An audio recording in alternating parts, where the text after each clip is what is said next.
ઓહો હો હો, આમ જોતો ખરા આખું ધૂળ ધમાહો થયું. હાલ હાલ તને આજ આને જનરલ ચેકઅપ કરાવવા લઈ જવું પડશે. જ્યાં અહીંયાથી ઓઇલ શેરી ગયું છે, બળ બહુ કરાવ્યું ને કટરમાં, એટલે જો જ્યાં હાથ નાખો ત્યાં એકલા આંગળા જ બગડે છે. આ તો ડીઝલ ઢોળેલું છે એટલે વાંધો નથી, પણ આ બાજુ આવો તમને બતાવું. જો એનું ફિલ્ટર છે ને ત્યાંથી કારેક કારેક ટીપા પડે છે, એટલે આ સારું વ્યવસ્થિત સરખું કરાવવું પડશે એના ડોક્ટરો પાસે. ડોક્ટરો તો 3-4 છે અને આને 2-3 ફોલ્ટ છે, એ થોડાક આ વખતે રિપેરિંગમાં થાય ને એટલે કરાવી નાખવું. બ્રેક પણ ઓછી લાગે, કારેક કારેક વધી જાય છે, અને હાઇડ્રોલિક કારેક એકદમ ધીમા ધીમા ઊંચા નીચા થાય છે. પણ આ વખતે તો બધું એવું ટી બનાવી દેવું છે. તો હાલો હવે આને લઈ જવી તળાજા ભેગું. અમારું સર્વિસ સ્ટેશન છે સ્ટીલ ટેકનું, ત્યાં આપણે રોડે ચડી ગયા છીએ. હમણાં કલાક સવા કલાકમાં તળાજા આવી જાય. ખાલી આને એકલી સર્વિસ કરાવવાનું કામ નથી, હારે હારે છોકરાનું બધું લીધું છે. એ બધા કે બાપા તમે તળાજા જાવ તો દોર પવરાવતા આવજો, એટલે આપણે જો ટ્રેક્ટરને સર્વિસ સ્ટેશને મૂકીને ફિરક્યું લઈને દોર લેવા આવી ગયા.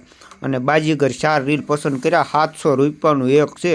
અમારો ભાવ વધે કે ન વધે, પણ આનો તો દર વખતે વધે છે. પણ છોકરા કર્યા તો રીલ તો પાઈ જ દેવું પડશે ને, એટલે 4 રીલ લીધા છે આપણે. અને અત્યારે બીજાનું બહુ ટ્રાફિક છે. આ ભાઈનું નામ બહુ ફેમસ છે, એટલે અહીં બહુ બધા ભેગા થાય. શ્રી રામ પતંગવાળા. હવે આપણે પણ આની વાટે બેહું. સારું પાય એમ કે છે, હવે પછી છોકરા જેવું કે એવું ખરા સકાયવા પછી ખબર પડે. આપણો રીલનો વારો આવી ગયો છે. એક રીલ પવાઈ ગયું છે, 3 પાવાના બાકી છે. ત્યાં સુધી આપણે ઘડીક આ ભાઈ હસી મજાક કરી લેવી, કારણ કે આપણો સ્વભાવ મજા મારા વાલા મોજથી જીવી લેવાય. ક્યારેક કોનું પાનું ઉપરથી ફાટે નક્કી નહીં, એટલે જેટલું જીવાય ને એટલું હસતા હસતા જીવી લેવાનું. ફેરવો મેં કીધું આવું તમને બહુ ફાવે એમ. બોલે જીગરિયા મશીનના હેન્ડલ બહુ માર્યા, પણ મારું બેટું એ કરતા તા થોડુંક ટાઈટ પડતું હતું, એટલે ભાઈને કીધું, મેં કીધું આ તો સારું અઘરું પડે થોડુંક.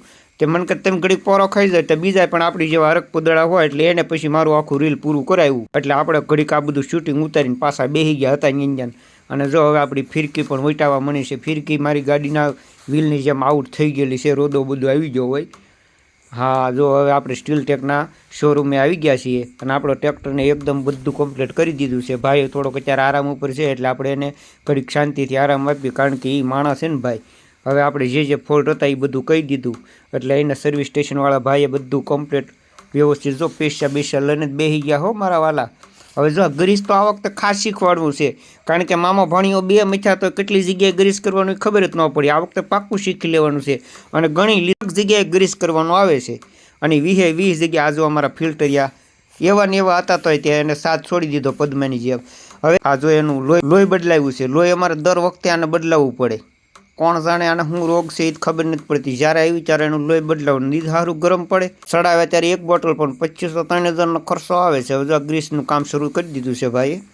રોંદા કાઢ નાખ્યા હો, પણ બહુ ઉદાર જીવવાળા. ગ્રીસ પણ બહુ ભારે છે. આપણે ફરતા ફરતા જ ફરવી શીખી લેવાય. ઓલું મશીન તો લાવ્યા ગ્રીસ કરવાનું બાપા, પણ કઈ જગ્યાએ ગ્રીસ કરવાનું એ ખબર નથી પડી. આ વખતે બધું પાકું શીખી લેવું છે. એટલે હવે જો આ ભાઈ મસ્ત મજાનું કુલન વોટર કાઢી નવું વોટર નાખી દે, અને સરસ મજાનું ધોઈ દે. એમને મને કીધું, મને કે ક્યાંય ધૂળનો ડાઘ ન રહેવા દઉં. ભાઈ જો નળી લઈને હમણાં મંડા હે ને મસ્ત નવરાઈ દે.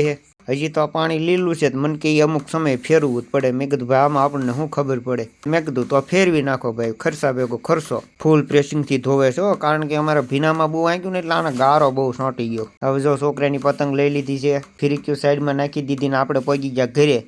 તો મિત્રો મળીએ નવા વ્લોગમાં. જય માતાજી.